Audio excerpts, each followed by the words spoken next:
Hello दोस्तों।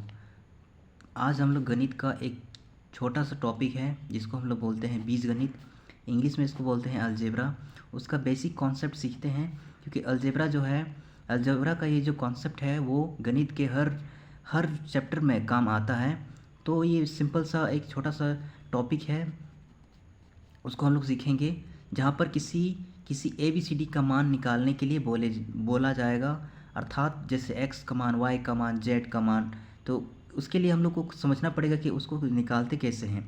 तो किसी भी बीजगणित में जो साइन होना चाहिए वो प्लस का होना चाहिए, या माइनस का होना चाहिए, या गुना का होना चाहिए।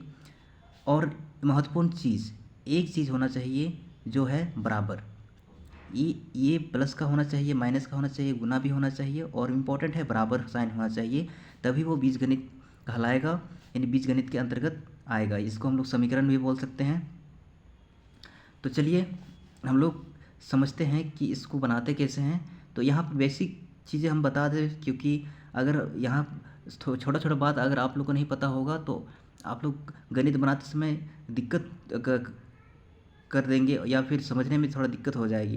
ये जो प्लस है, जब ये बराबर के इस पार जाएगा तो ये माइनस हो जाएगा, साइन बदलता है। बराबर जो है एक तरह का बाउंड्री है, जहाँ पर साइन जो है वो इधर उससे उधर जाने में बदल जाता है। प्लस रहेगा तो माइनस, अगर माइनस रहेगा और उधर जाएगा तो हो जाएगा प्लस, और गुना रहेगा तो उधर जाएगा तो हो जाएगा भागा, या हम लोग जिसको बोल सकते हैं बट्टा।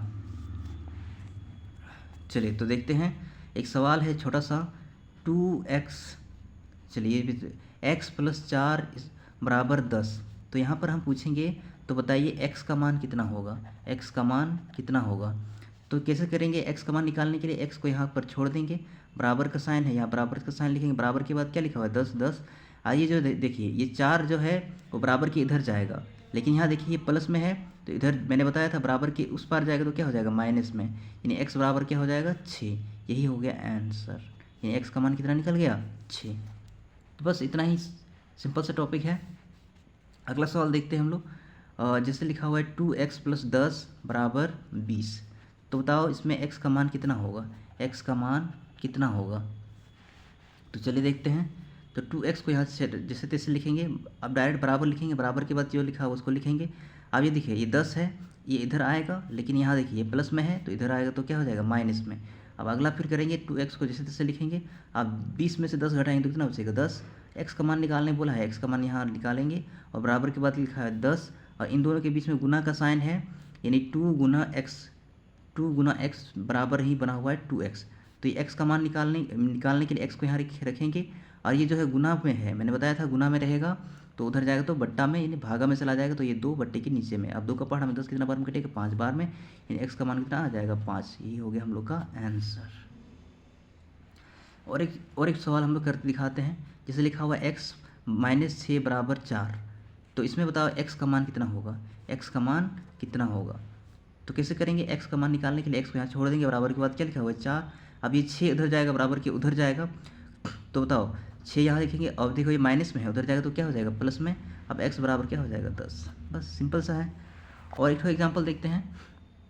जैसे मान लो लिखा हुआ है 3x - 6 बराबर 12। तो बताएंगे इसमें x का मान कितना होगा। तो 3x फिलहाल जैसे तैसे लिखेंगे, और बराबर के बाद जो लिखा हुआ उसको लिखेंगे, और ये 6 उधर जाएगा तो माइनस में क्या हो जाएगा प्लस में। अब 3x फिर से लिखेंगे, अब 12 और 6 जोड़ेंगे तो कितना हो जाएगा 18। अब x का मान निकालने के लिए x को यहाँ छोड़ देंगे, बराबर के बाद लिखेंगे 18, और ये 3 कहाँ चला जाएगा बट्टे के नीचे। अब 3 का पहाड़ा में 18 कटेगा कितना बार में 6 बार में, यानी x का मान जो होगा हम लोग का कितना आ जाएगा आंसर 6। बस इतना ही सिंपल सा बात है। यहाँ पर हम लोग x का मान, y का मान, z का मान, किसी का भी मान निकाल सकते हैं। बराबर के इधर उधर करते समय आप लोग को जो मैंने रूल बताया उस पर ध्यान देना है। बस इतना ही छोटा सा टॉपिक है, और ये बेसिक टॉपिक है, इससे अभी आगे का सवाल बन सकता है, पर आज के लिए इतना ही। धन्यवाद।